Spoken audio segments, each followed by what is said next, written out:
a discussão da água é o nosso próximo cavalo de batalha, acho que do setor rural, a partir das discussões e do quase vencimento das questões do Código Florestal, que ainda são muitas, são diversas, e nós estamos ainda na luta aí por alguns anos, a água ela é o próximo limitante à produção rural brasileira.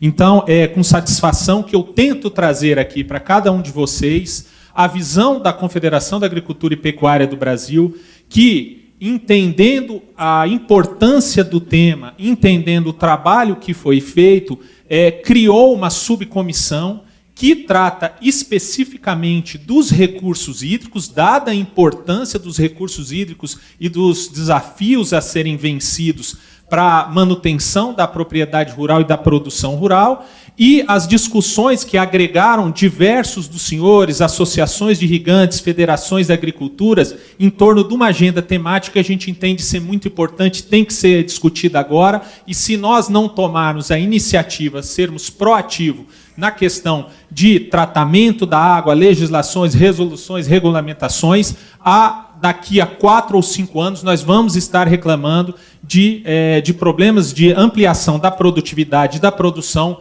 por falta d'água, né? Então, gostaria de agradecer e vamos discutir aqui o que a gente vem discutindo e as diretrizes para que cada um de vocês possa também participar dessa discussão no que toca à água, o uso da água, a conservação da água. Como a gente busca discutir, a propriedade rural hoje ela é mais solução do que fonte do problema, né? Então, eu acho que o primeiro item, né, o primeiro ponto que todos nós entendemos como principal a ser atacado é a questão dos valores, é a valoração do produtor, da propriedade e da produção rural. Como vocês viram nos painéis mais cedo, as tecnologias estão aí, os instrumentos de gestão estão colocados. O produtor rural não pode ter vergonha de dizer que usa água. Usamos água. Por quê? Porque usar água é produzir alimentos. Água é comida. É o uso mais nobre que a água pode ter, né? Então, a ideia é que água na atividade agropecuária ela tem um valor econômico, e este valor econômico ele deve ser transformado, ele deve ser aproveitado para que essa chuva, como foi colocado antes aqui, que chove em 15 dias, doutor Alessio, que em 15 dias ela esteja no mar, a gente consiga incluir, valorar, fazer-se entender que a atividade agropecuária está inserida no ciclo hidrológico, faz parte dela e tem um aproveitamento nobre, que é transformar essa água em alimentos. Então, a água ela é um bem econômico, porque a cobrança ela tem um fim, e mais para frente a gente pode, vou abordar isso, ela é um instrumento da Política Nacional de Recursos Hídricos, o último instrumento que tem aquela função didática de evitar o gasto excessivo, né? Então, cobrar por cobrar não resolve o problema. Cobrar para ter retorno, para se reinvestir na área e para que o valor e a água não seja desperdiçada. E, particularmente para a agricultura irrigada, hoje a água, e ainda mais esse último ano, a água ela não é um insumo da produção e não é um insumo barato. Quem irriga sabe. A energia elétrica hoje, ainda mais hoje, com esses aumentos sucessivos, a gente vai abordar um pouquinho mais para frente, ela é muito cara para ser desperdiçada. Só se coloca a água necessária para o desenvolvimento da planta. Mais do que isso, é aumento de custo, é prejuízo para o produtor rural. Então, eu vou abordar alguns pontos que nós discutimos na nossa comissão interna da CNA, que é composta, como eu falei, por diversas associações de irrigantes, federações de agriculturas, e traçamos uma agenda comum para atacar os pontos e disponibilizar na verdade, os pontos a serem atacados na questão legislativa, na questão de ações da própria confederação para a melhoria do acesso à água, para a melhoria do pagamento dos serviços ambientais e tudo aquilo que está atrelado ao uso da água.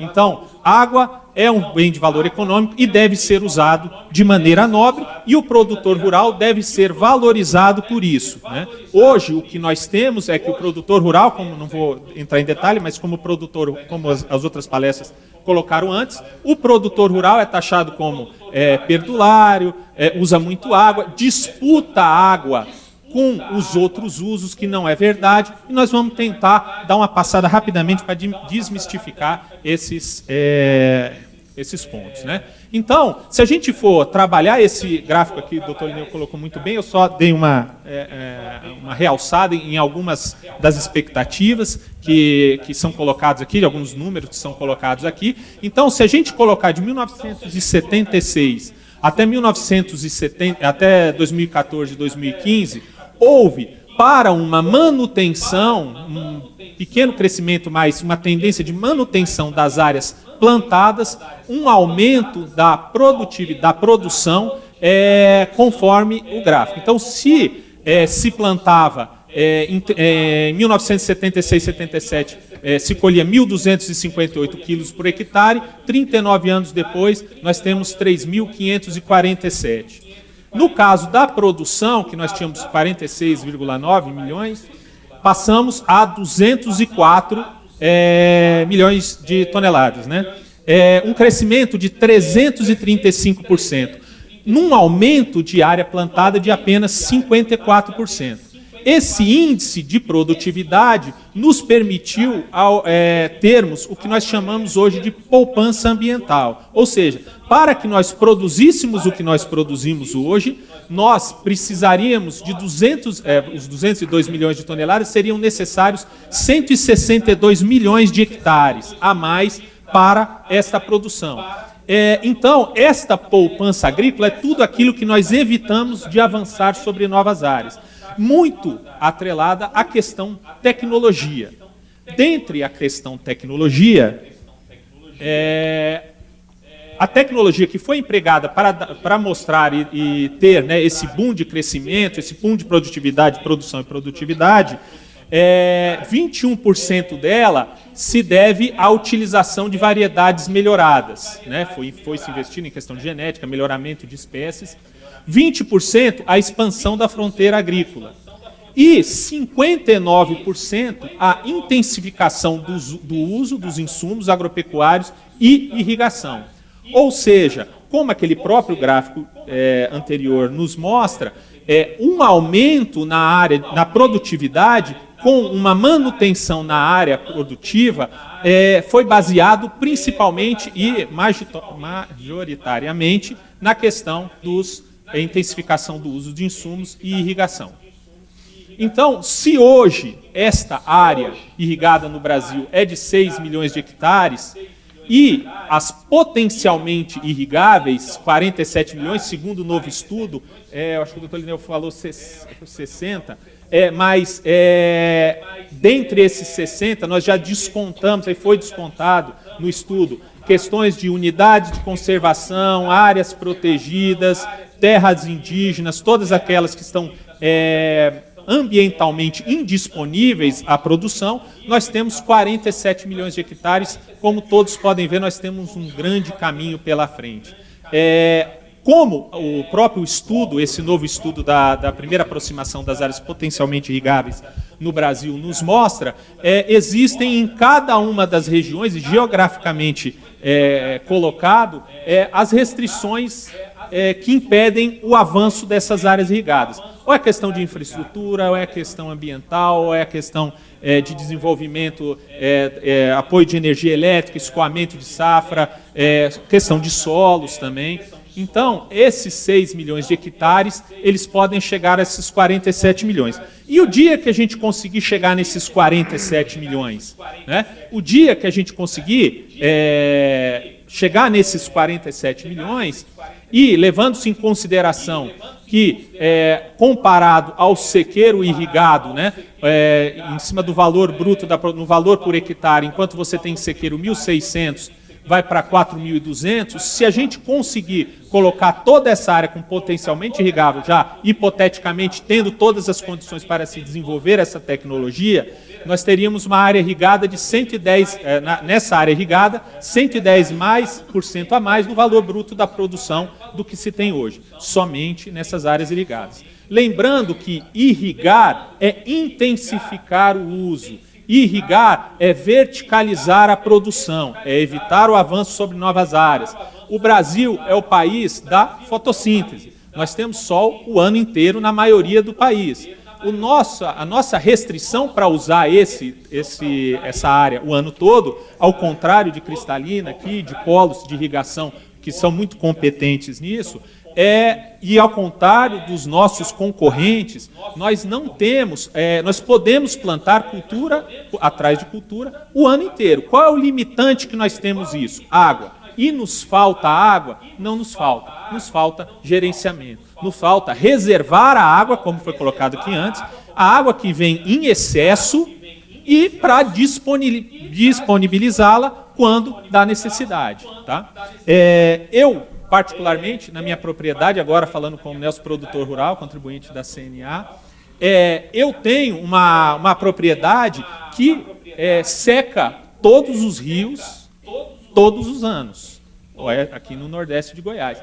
Se você tiver a tecnologia, se você tiver a extensão, se alguém te leva essa tecnologia lá, você consegue passar o ano inteiro através de medidas simples, no meu caso da pecuária, como a questão do monta, né, a monta controlada, né, a estação de monta. A gente consegue manter a propriedade e o capim como feno em pé e outras medidas que a tecnologia nos traz e nos permite conviver com isso. Né? Eu não consigo, e aí ao contrário de outros lugares, eu hoje não consigo fazer uma barragem, uma reservação dentro da minha propriedade. Por quê? Porque o Código Florestal não permite a minha atuação ali dentro da área de proteção permanente. Né?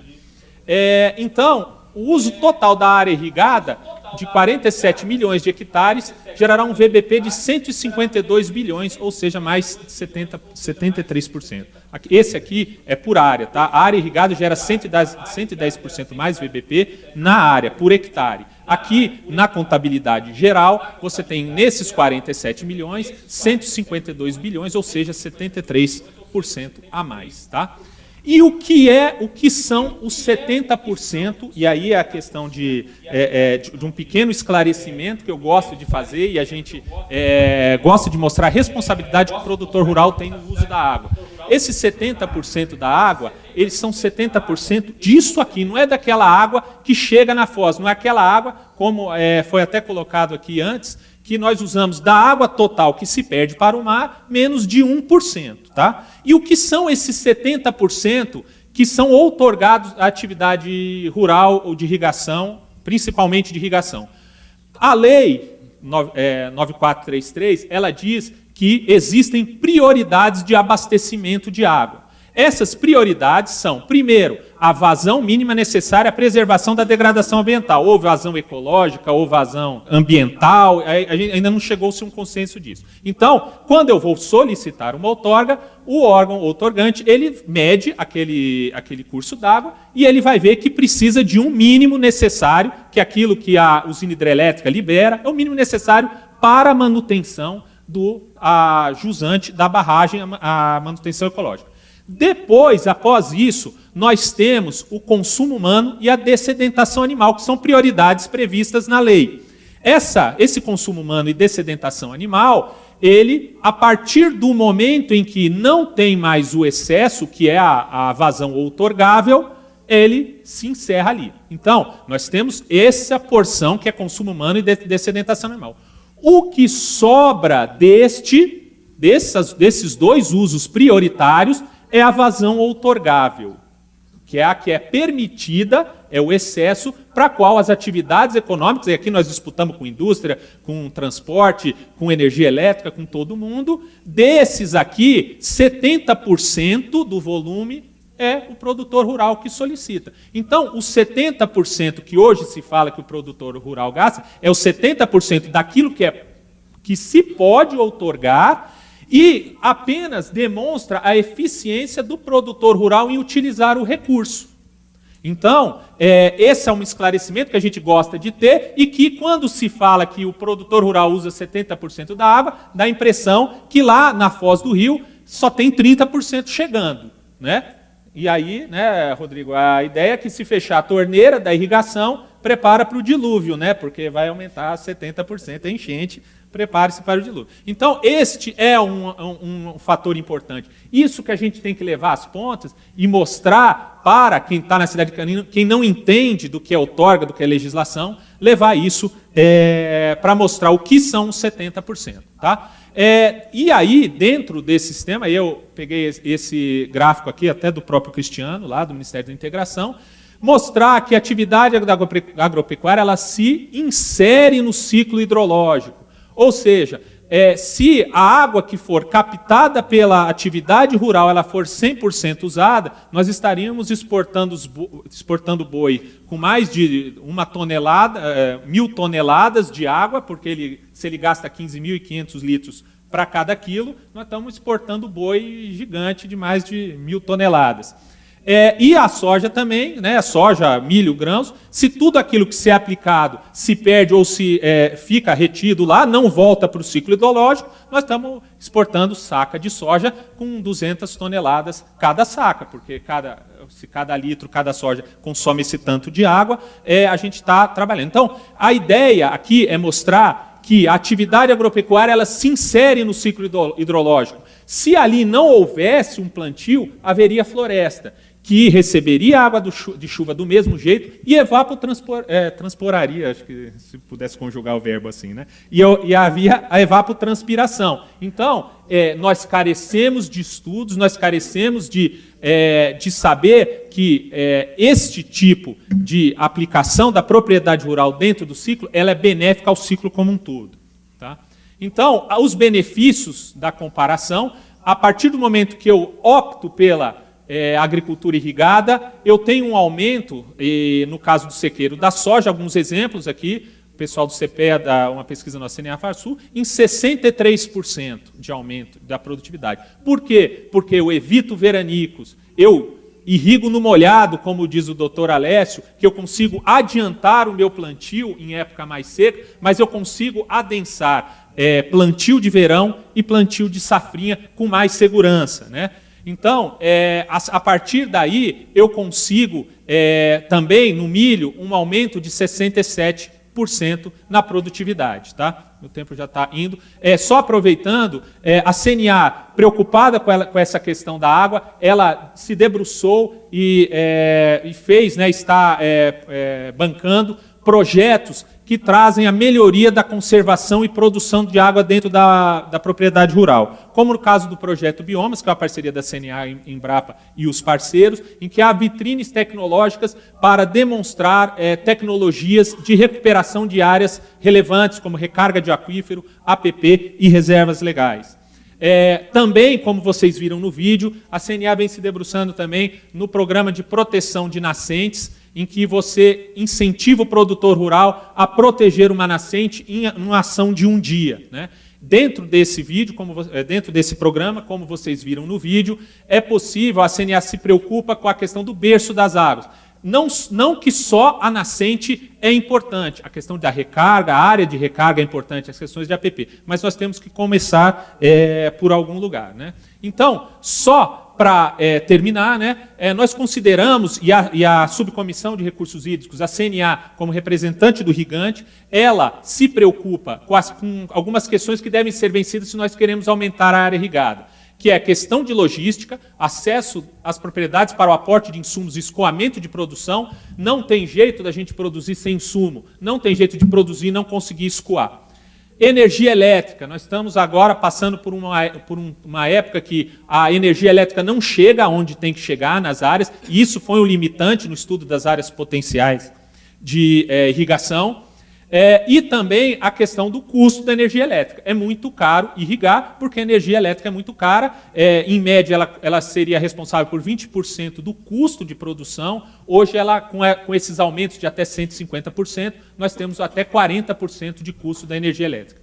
Licença ambiental, como foi tocado aqui, a questão, nós precisamos urgentemente solicitar o decreto que diz que barramentos são de utilidade pública e interesse social. Nós defendemos isso, entendemos que, como o doutor Wilson falou, é apenas um deslocamento das áreas da APP, sendo que em muitas das propriedades, esse barramento ele privilegia o desenvolvimento e a recuperação das áreas da APP, a montante e a jusante da propriedade. O uso da água é um diferencial competitivo do Brasil e deve ser aproveitado. Como eu falei antes, a água existe, falta o nosso gerenciamento. Temos muita água numa época e pouca porque não reservamos. Investimento em pesquisas, sem dúvida, e a valorização do produtor rural como de início. Então, essas eram as considerações, os principais pontos considerados pela subcomissão como entraves ao desenvolvimento da agricultura irrigada, e a CNA está à disposição, espera que cada um de vocês também contribua nessa discussão e tragam propostas para o desenvolvimento de uma agricultura mais saudável, irrigável, mais segura, garantindo a segurança alimentar do nosso país. Muito obrigado.